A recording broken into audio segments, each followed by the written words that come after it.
1945 সাল, দ্বিতীয় বিশ্বযুদ্ধ শেষের পথে। বার্লিন ধ্বংসস্তূপে পরিণত হয়েছে। চারদিকে আগুন, ধোঁয়া আর মানুষের আর্তচিৎকার। কিন্তু এই ধ্বংসের মাঝেও পৃথিবীর সবচেয়ে ভয়ঙ্কর মানুষটি অদ্ভুতভাবে শান্ত, অ্যাডলফ হিটলার। যে মানুষ একসময় বলেছিল, আমি কখনো ধরা দেব না। ইতিহাস বলে হিটলার সেই সময় বার্লিনের একটি বাংকারে আত্মহত্যা করে। কিন্তু আজ আমরা যে প্রশ্নটা করতে যাচ্ছি সেটার উত্তর ইতিহাস বইয়ে নেই।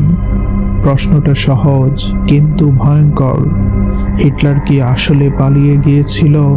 চলুন সেই শেষ দিনগুলোর দিকে ফিরে যাই। হিটলারের বাংকার ছিল মাটির বহু নিচে।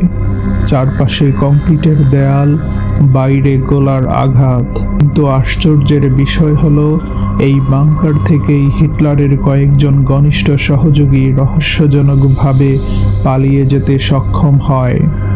যদি তারা পারে, তাহলে হিটলার পারবে না, এটা কি বিশ্বাসযোগ্য? আরও অদ্ভুত বিষয় হলো, হিটলারের মৃতদেহ কখনোই প্রকাশ্যে দেখানো হয়নি। বলা হয় তার দেহ তাড়াহুড়ো করে পুড়িয়ে ফেলা হয়। কেন? একজন স্বৈরশাসকের মৃত্যু প্রমাণ করার সবচেয়ে সহজ উপায় তো ছিল দেহ দেখানো। কিন্তু সেটা করা হলো না। বরং শুধু দাঁতের রেকর্ড দেখিয়ে বলা হলো, এই লোকটাই হিটলার। কিন্তু ইতিহাসের সবচেয়ে ভয়ঙ্কর মানুষটির পরিচয় কি শুধু দাঁত দেখে নিশ্চিত করা যায়? এখান থেকেই সন্দেহ ঘনাতে শুরু করে। সোভিয়েত ইউনিয়নের নেতা স্টালিন নিজেই একসময় বলেন, হিটলার পালিয়ে যেতে পারে। প্রশ্ন হলো, যদি সে নিশ্চিত থাকতো যে হিটলার মারা গেছে, তাহলে এমন কথা বলার দরকার কেন পড়ল? এরপর একে একে সামনে আসতে থাকে গোপন নথি, গুজব আর সাক্ষ্য। যুদ্ধের শেষ দিকে কয়েকটি নাৎসি সাবমেরিন হঠাৎ উধাও হয়ে যায়।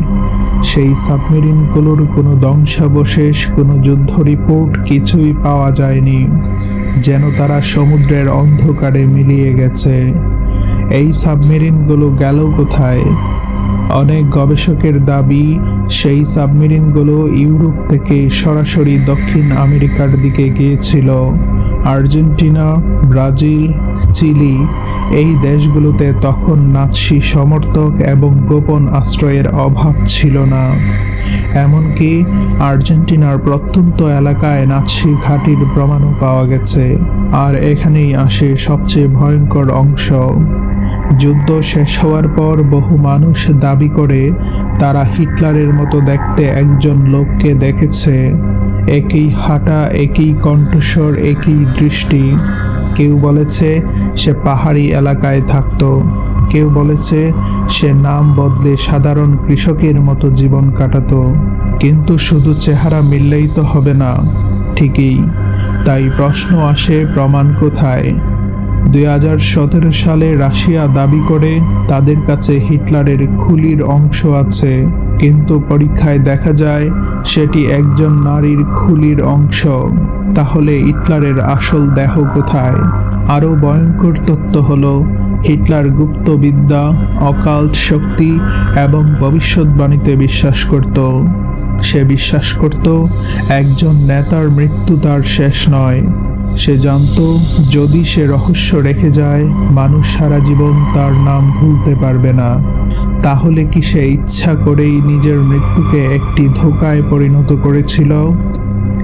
ভাবুন একবার, যে মানুষ লক্ষ লক্ষ মানুষ হত্যা করেছে, সে কি নিজের জন্য সবচেয়ে নিখুঁত পালানোর পরিকল্পনা করতে পারবে না?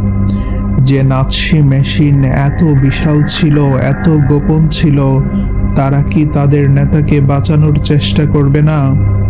আজও কিছু গোপন নথি শ্রেণীবদ্ধ, আজও কিছু ফাইল পুরোপুরি প্রকাশ করা হয়নি।